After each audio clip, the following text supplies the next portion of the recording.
Welcome, viewers, to another episode of Making Sense. My name is Hannah Willis, and I am the Marketing Director here at National Bank of Commerce. With me today, I have Buckley Simmons.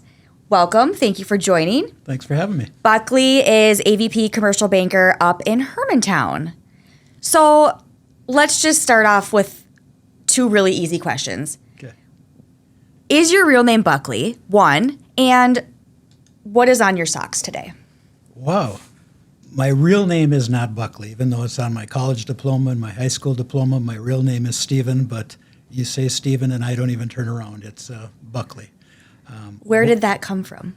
It was a nickname that was given to me when I was about 5 or 6 years old, and it has just stuck. And it's unbelievable. People say Steve, and I don't even turn around. I don't know who they're talking to. Yeah. It's that's always been interesting. Buckley. So, Like, did they call you like Little Buck? Or like, I get called truly buckwheat, broccoli, and it doesn't matter. I mean, I will answer to anything because Buckley's Just not a not common Stephen. name. But just not Stephen. Don't call me Stephen. don't Exactly. call him Stephen. Okay, and what's on the socks? On the socks are a little hockey attire. So there's some hockey skates, some hockey sticks, some pucks. So big hockey fan coming from Hermantown and UMD, so like to support the local. Nice. Are you born and raised Hermantown? I'm not born, but I've been in Hermantown for many years. My kids graduated high school there, so Okay. currently live in Hermantown now. Okay, go Hawks. Go Hawks. Go Hawks. Go Hawks. Get that in there. All right, yeah, get that in there. What we're talking about today are business lending requirements. But before we get started, you just said you had kids, so maybe you had something like this when your kids were growing up. This jar, this lovely jar is our Jargon Jar. Yes. Another way we can look at it is it's our swear jar. So if you start using words that are a little too bankerish, Yes.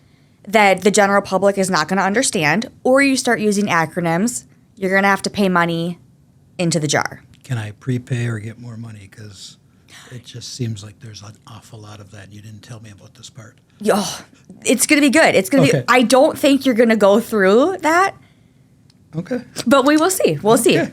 Okay, let's get started. The thought of applying for a loan can be a very daunting task. Can you break down the steps that people will need to take? And more so, what do I actually need to physically have to bring you? Good question. So a lot of times it is a daunting task, and Yeah. it's scary and it's confusing for people because they don't do this every day. You're looking for a loan and you don't know what's required because how many times are you going to go buy a building or a business? It's not often that you do this. So not to worry, we'll walk you through the steps, but there are going to be some documentations that are going to be needed. And typically what any lender is going to require when you come in is we're going to look at the following. We're going to request that you bring in 3 years of tax returns, both personal and Okay. business. Okay. We then are going to ask for financial statements on the business. This is going to be your income statement, your P&L, your I wasn't done.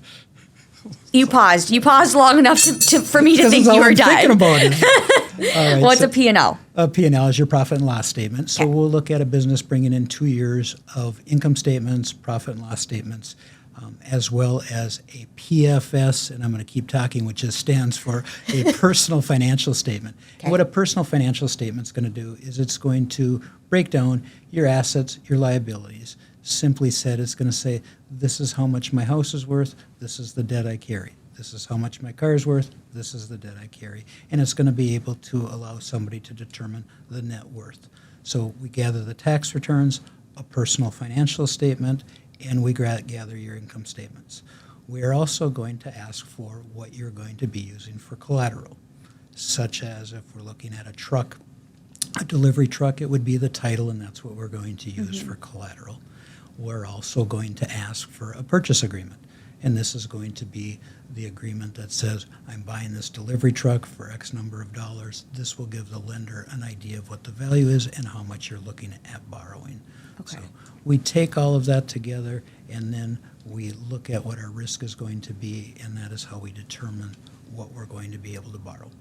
So this just kind of almost stresses me out a little bit. We just listed 6 things. That sounds like a lot of work to get these documents together.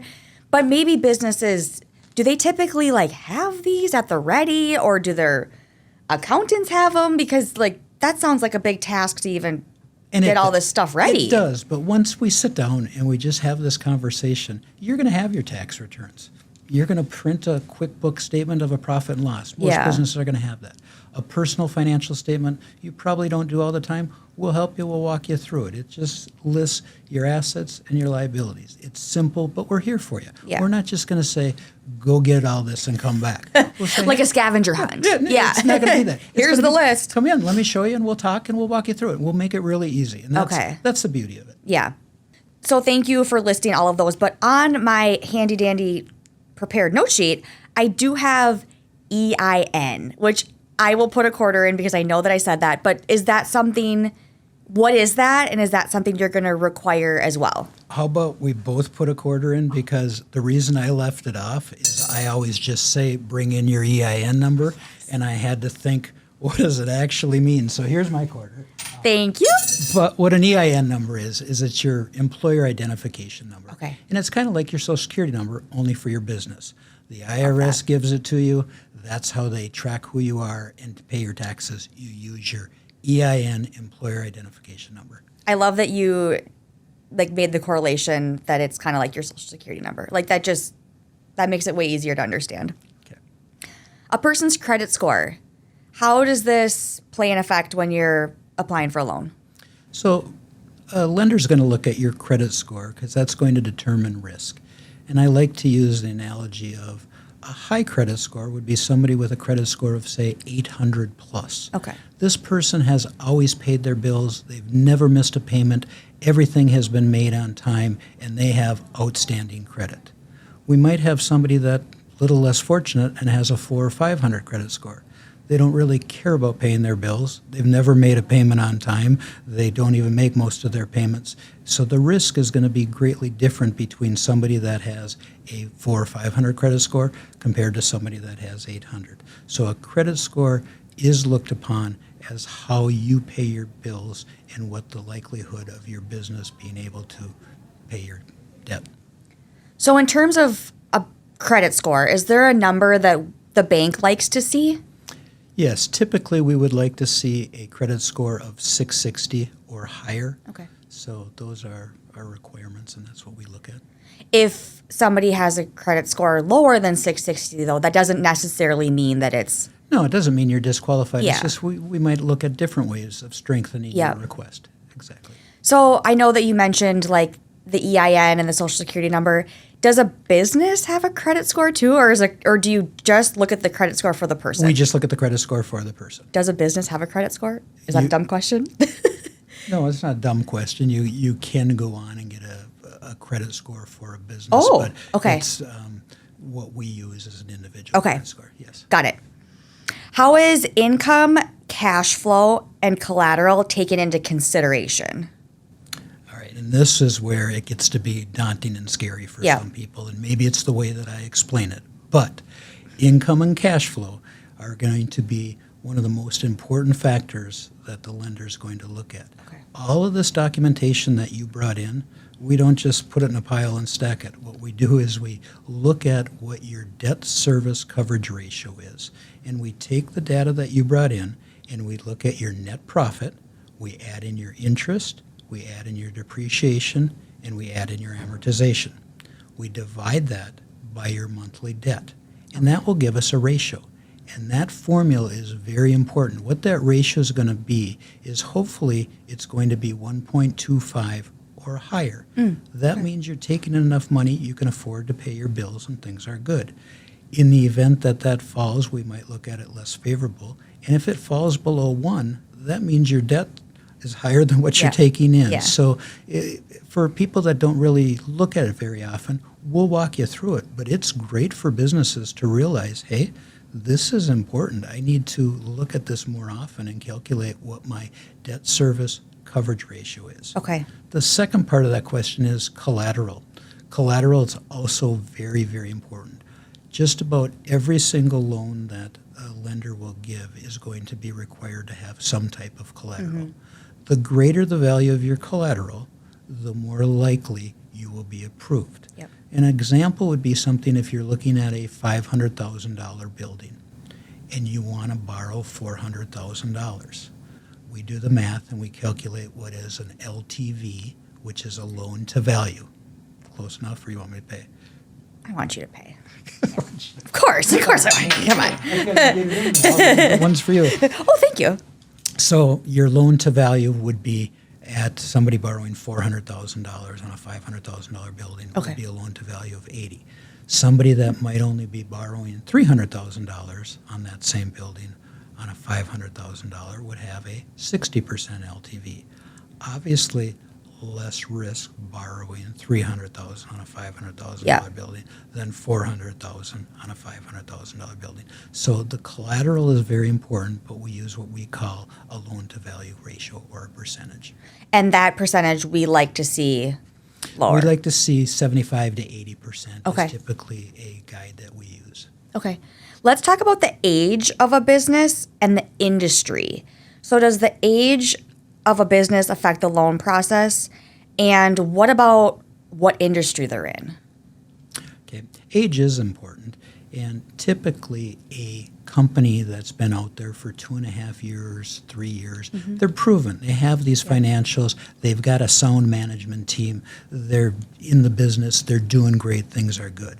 A business that may just be starting out doesn't have any records whatsoever. They can't Right. give us financial statements. They don't have anything. They bring us a business plan that shows, here's what I'm planning on doing, here's what my projections are, here's my story. So it's harder for a new business to get a loan. However, we have partnered up with a couple of different places that can give first time in businesses that are just starting out. We've teamed up with the Small Business Administration, SBA, and they will work with first-time startup business, as well as locally right here, we have the Entrepreneurial Fund, which they are fantastic, and we're Yeah. very fortunate to partner up with them. And starting a new business, we will get involved and walk you through the steps with the SBA, Small Business Administration, or the Entrepreneurial Fund. Okay. What about the industry that the business is in? So that's How is that taken into consideration? So the industry is going to determine risk. I always talk Yeah. to people and I say, let me ask you something. How well do you think an outdoor water park is going to do right here in Duluth, Minnesota? Right. Okay. There's going to be, how many? It probably not going to work. So it's, there is risk in that type of industry. Yeah. So we look at the industry, and thankfully with NBC being so big, we've been able to compare to other industries, and we know what's going on in the local economy. What are some industries locally that would be of a little bit more risk? Well, Like tourism, like hotels, restaurants? Is that considered riskier? Hotels, restaurants, the restaurants are getting to be a little harder just simply because with COVID and Yeah. people not going back and eating as much. But Yep. we still do an awful lot of businesses, loans with Yeah. local restaurants and whatnot. But lots of coffee shops and boutiques and things like that, hotels, apartment buildings. But things are challenging as rates start to increase and whatnot. So we look at everything and we want to just see your plan. Everybody's got a story. Yeah. And everybody's got a projection, and we're here to help you and walk you through it. Yep. We hope that this is not the case, but obviously it happens. What does somebody do if they are denied in the loan process? Okay. And the fact is, obviously, not everybody is Yeah, going to be approved. right. We tell everybody, if you're approved, great. Go out and celebrate, but then let's get to work. Yeah. But the fact is, a lot of times, not a lot, but oftentimes you're going to get denied. And at that point, what I recommend is we ask why. Yeah. Why was I denied? Once we find out why we're denied, that gives us the ability to strengthen our application, find out how we can improve, and then we can always reapply. So Okay. we will work together to figure out a way to say, hey, we need to come up with more down payment. We need to strengthen this Yeah. part of our application, and we'll help guide you through the steps so we can get an approval.